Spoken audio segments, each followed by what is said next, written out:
ಸ್ನೇಹಿತರೆ, ನಮ್ಮ ದೇಹ ವಾತ ಪಿತ್ತ ಕಫ ಈ ಮೂರು ಪ್ರಕೃತಿಯಿಂದಾಗಿರುತ್ತೆ. ಇದರಲ್ಲಿ ಯಾವುದು ಕೂಡ ಹೆಚ್ಚಾದರೂ ಕೂಡ ಕಡಿಮೆ ಆದರೂ ಕೂಡ ದೇಹದಲ್ಲಿ ಅನೇಕ ರೀತಿಯ ಪ್ರಾಬ್ಲಮ್ಸ್ಗಳಾಗತ್ತೆ, ಅನೇಕ ರೀತಿಯ ತೊಂದರೆಗಳು ನಮ್ಮನ್ನು ಕಾಡ್ತಾ ಇರುತ್ತೆ. ಹಾಗೂ ಬೇರೆ ಬೇರೆ ಕಾಯಿಲೆಗಳಿಗೂ ಕೂಡ ನಾವು ತುತ್ತಾಗಬೇಕಾಗತ್ತೆ.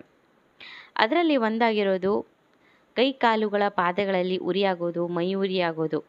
ಅಂದಹಾಗೆ ವಾತ ಪಿತ್ತ ಅಷ್ಟೇ ಅಲ್ಲದೆ ರಕ್ತ ದೂಷಿತ ಆದರೂ ಕೂಡ ನಮ್ಮ ದೇಹದಲ್ಲಿ ಅಥವಾ ನಮ್ಮ ಕೈ ಕಾಲುಗಳ ಪಾದಗಳಲ್ಲಿ ಉರಿಯಾಗ್ತಾ ಇರುತ್ತೆ. ಸ್ನೇಹಿತರೆ, ಇವತ್ತಿನ ವಿಡಿಯೋದಲ್ಲಿ ಕೈ ಕಾಲುಗಳಲ್ಲಿ ಹಾಗೂ ಮೈಯಲ್ಲಿ ದೇಹದಲ್ಲಿ ಆಗಿರುವಂತಹ ಉರಿಯನ್ನು ಕಡಿಮೆ ಮಾಡಿಬಿಟ್ಟು ಅದು ಯಾಕೆ ಆಗತ್ತೆ, ಕಾರಣ ಏನು, ಅದನ್ನು ಯಾವ ರೀತಿಯಾಗಿ ನಾವು ಕಂಟ್ರೋಲ್ ಮಾಡ್ಬೋದು ಎಂಬುದನ್ನು ಡೀಟೇಲ್ ಆಗಿ ಇವತ್ತಿನ ವಿಡಿಯೋದಲ್ಲಿ ತಿಳ್ಕೊಳ್ಳೋಣ. ಹಾಗೂ ಮನೆಮದ್ದನ್ನು ಕೂಡ ತಿಳ್ಕೊಳ್ಳೋಣ. ಸ್ನೇಹಿತರೆ, ನಮ್ಮ ಊಟದಲ್ಲಿ ಉಪ್ಪು, ಹುಳಿ, ಖಾರದ ಆಹಾರಗಳನ್ನು ನಾವು ಹೆಚ್ಚಾಗಿ ಸೇವಿಸೋದು, ಮಸಾಲೆಯುಕ್ತ ಆಹಾರಗಳನ್ನು ಹಾಗೂ ಫ್ರೈಡ್ ಐಟಮ್ಸ್ಗಳನ್ನು, ಕರಿದಂತಹ ಆಹಾರಗಳನ್ನು ಹೆಚ್ಚಾಗಿ ಸೇವಿಸೋದು, ಟೀ ಕಾಫಿಗಳಿಂದಾಗಿ ಹಾಗೂ ಕೋಲ್ಡ್ ಡ್ರಿಂಕ್ಸ್ಗಳನ್ನು ಹೆಚ್ಚಾಗಿ ತೆಗೆದುಕೊಳ್ಳೋದ್ರಿಂದ ಪಿತ್ತ ದೋಷ ಜಾಸ್ತಿ ಆಗುತ್ತೆ ಹಾಗೂ ರಕ್ತ ಕೂಡ ದೂಷಿತ ಆಗುತ್ತೆ. ವಿರುದ್ಧ ಆಹಾರಗಳನ್ನು ತೆಗೆದುಕೊಳ್ಳೋದ್ರಿಂದಲೂ ಕೂಡ ದೇಹದಲ್ಲಿ ಪಿತ್ತ ಜಾಸ್ತಿ ಆಗುತ್ತೆ. ಮತ್ತು ಸಲಾಡ್ಗಳನ್ನಷ್ಟೇ ತಿಂತಾ ಇರೋದು, ಬರೀ ಸಲಾಡ್ ಯಾವಾಗ ನೋಡಿದ್ರೆ ಆವಾಗ ಸಲಾಡ್ ಅಷ್ಟೇ ತಿಂತಾ ಇರೋದು, ಇದರಿಂದಾಗಿ ವಾತ ಜಾಸ್ತಿ ಆಗುತ್ತೆ. ಅದಲ್ಲದೆ ಮೊಳಕೆ ಕಟ್ಟಿದಂತಹ ಕಾಳುಗಳನ್ನು ಅತಿಯಾಗಿ ತಿನ್ನೋದು, ಮಿತಿಮೀರಿ ತಿನ್ನೋದ್ರಿಂದಲೂ ಕೂಡ ದೇಹದಲ್ಲಿ ವಾತ ಸೇರಿಕೊಳ್ಳುತ್ತೆ ಹಾಗೂ ವಾತದೋಷ ಜಾಸ್ತಿ ಆಗುತ್ತೆ. ಮತ್ತು ರಾತ್ರಿ ನಿದ್ದೆಗೆಡೋದು, ಮಲ್ಕೊಳ್ಳದೇ ಇರೋದು, ನಿದ್ದೆ ಬಂದರೂ ಸಹ ಮಲಗದೆ ಮೊಬೈಲ್ಗಳನ್ನು ನೋಡ್ತಾ ಇರ್ತೀವಿ.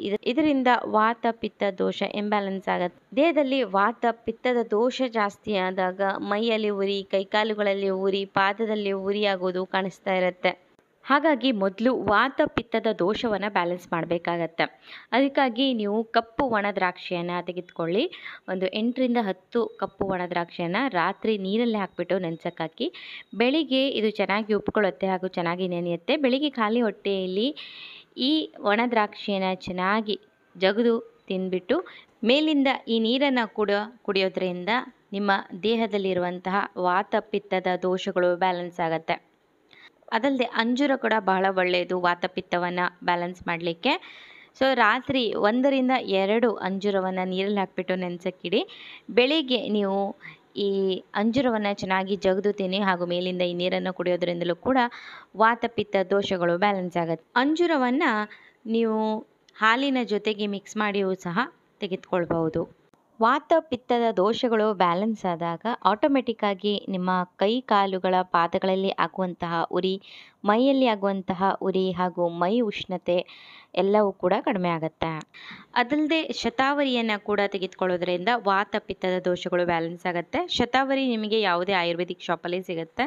ಚೂರ್ಣ ಸಿಕ್ಕಿದ್ರೆ ಅಥವಾ ಪುಡಿ ಸಿಕ್ಕಿದ್ರೆ ಒಂದು 1/4 ಚಮಚ ಅಥವಾ ಅರ್ಧ ಚಮಚದಷ್ಟು ನೀವು ಶತಾವರಿ ಪುಡಿಯನ್ನು ತೆಗೆದುಕೊಳ್ಬಹುದು. ಸೊ ಇವಾಗ ಮನೆಮದ್ದನ್ನು ನಾವು ನೋಡೋದಾದರೆ ಚಂದನದ ಪುಡಿಯನ್ನು ತೆಗೆದುಕೊಳ್ಳಿ. ಚಂದನದ ಪುಡಿಗೆ ಸ್ವಲ್ಪ ಹಾಲು ಸೇರಿಸ್ಕೊಂಡು ಪೇಸ್ಟ್ ತಯಾರಿಸ್ಕೊಳ್ಳಿ.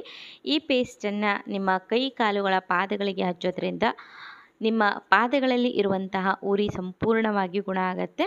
ಸೊ ಇದನ್ನು ಎಷ್ಟೊತ್ತು ಇಟ್ಕೋಬೇಕು ಅಂತಂದರೆ ಈ ಚಂದನದ ಪುಡಿ ಒಣಗುವವರೆಗೆ ನೀವು ಇಟ್ಕೊಂಡ್ರೆ ಸಾಕಾಗತ್ತೆ.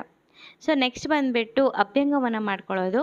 ಪಾದಕ್ಕೆ ಆಕಳ ತುಪ್ಪ ಅಥವಾ ತೆಂಗಿನಕಾಯಿ ಎಣ್ಣೆಯನ್ನು ಹಚ್ಚಿಬಿಟ್ಟು ಪಾದಕ್ಕೆ ನೀವು ಈ ರೀತಿಯ ಕಂಚಿನ ಪಾತ್ರೆಯಿಂದ ಉಜ್ಜೋದ್ರಿಂದ ನಿಮ್ಮ ದೇಹದಲ್ಲಿರುವಂತಹ ಉರಿ ಕಡಿಮೆ ಆಗುತ್ತೆ ಹಾಗೂ ನಿಮಗೆ ಚೆನ್ನಾಗಿ ನಿದ್ದೆ ಬರುತ್ತೆ. ಕಂಚಿನ ಪಾತ್ರೆಯಿಂದ ನೀವು ರಾತ್ರಿ ಮಲಗೋಕ್ಕಿಂತ ಮುಂಚೆ ಒಂದು 10 ನಿಮಿಷ ನಿಮ್ಮ ಕಾಲುಗಳಿಗೆ ಉಜ್ಜೋದ್ರಿಂದ ಸಂಪೂರ್ಣವಾಗಿ ನಿಮಗೆ ರಿಲೀಫ್ ಸಿಗುತ್ತೆ. ಸೊ ಸ್ನೇಹಿತರೆ, ತಿಳ್ಕೊಂಡಲ್ವಾ ನಮ್ಮ ದೇಹದಲ್ಲಿ ವಾತ ಪಿತ್ತದ ದೋಷವನ್ನು ಯಾವ ರೀತಿಯಾಗಿ ಬ್ಯಾಲೆನ್ಸ್ ಮಾಡಿಕೊಂಡು ಪಾದಗಳಲ್ಲಿ ಆಗಿರುವಂತಹ ಉರಿಯನ್ನು ಹೇಗೆ ಕಡಿಮೆ ಮಾಡ್ಕೊಳ್ಬಹುದು ಅಂತ. ಇವತ್ತಿನ ಈ ವಿಡಿಯೋ ನಿಮಗೆ ಇಷ್ಟ ಆದರೆ ದಯವಿಟ್ಟು ಲೈಕ್ ಮಾಡಿ, ಶೇರ್ ಮಾಡಿ ಹಾಗೂ ಚಾನಲ್ಗೆ ಸಬ್ಸ್ಕ್ರೈಬ್ ಮಾಡ್ತಾ ಇದ್ದರೆ ಪ್ಲೀಸ್ ಸಬ್ಸ್ಕ್ರೈಬ್ ಮಾಡಿ. ಸಿಗೋಣ ಮುಂದಿನ ವಿಡಿಯೋದಲ್ಲಿ. Thank you.